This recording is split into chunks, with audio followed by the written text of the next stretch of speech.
Bom dia, espero que todos estejam bem. Vamos trabalhar hoje com o Egito Antigo. Vamos conhecer um pouco do Egito, né? Saber da parte da necessidade do Egito do Nilo, das cheias, do calendário que vai ser criado para poder controlar essas águas.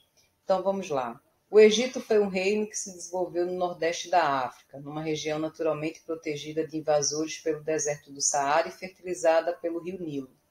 Todo ano, entre junho e setembro, as águas do Nilo aumentavam de volume e inundavam suas margens, depositando sobre elas o lodo que deixava o solo fértil para a prática da agricultura.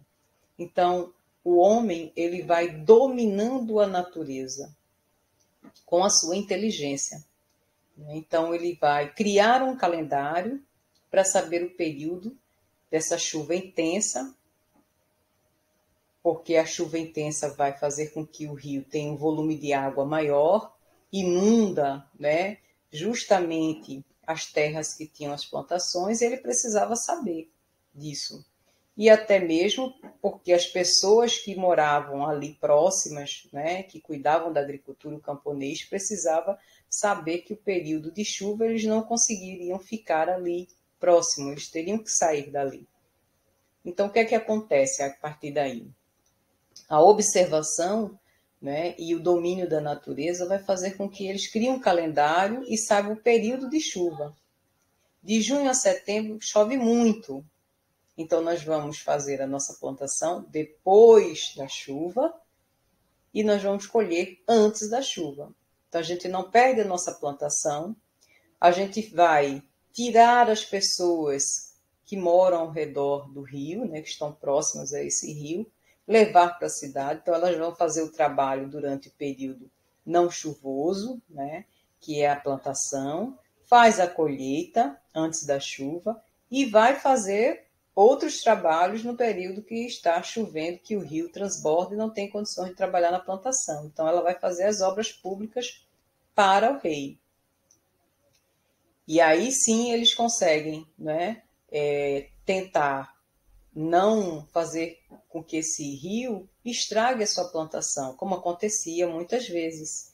Então, esse domínio da natureza ajuda o homem a produzir mais, né, e não perder o tempo, que o tempo para o homem agora ele vai ser precioso e começa a partir dessas civilizações.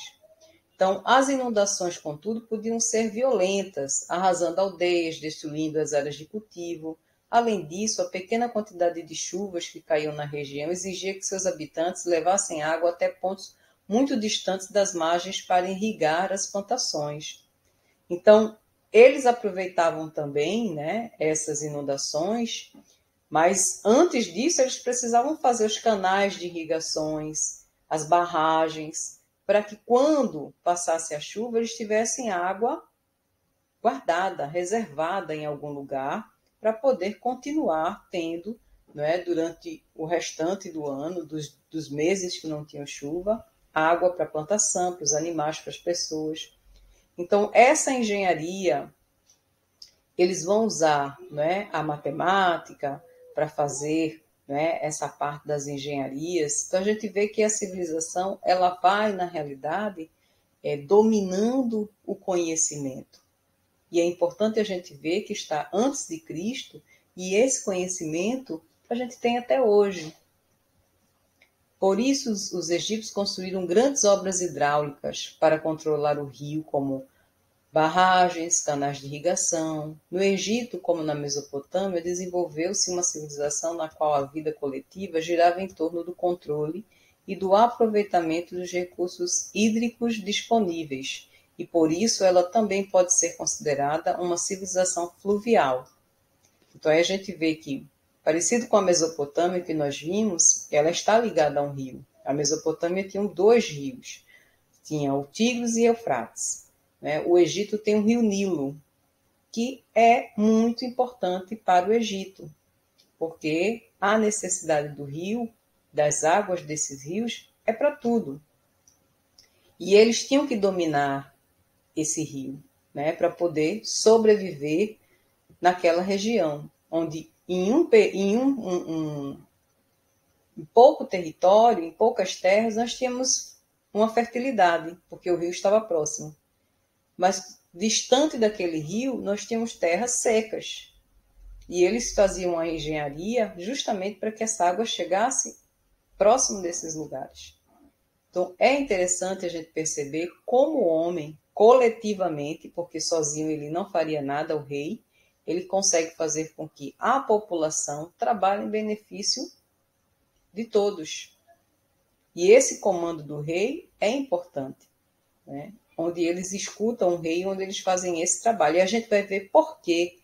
Porque o rei conseguia dominar essa população e mandar tanto. Né? Nas nossas próximas aulas, a gente vai trabalhar justamente esse poder que o rei vai ter em suas mãos, como ele vai ser chamado no Egito e de que maneira ele vai coordenar essa população. E vamos conhecer um pouco dessa sociedade.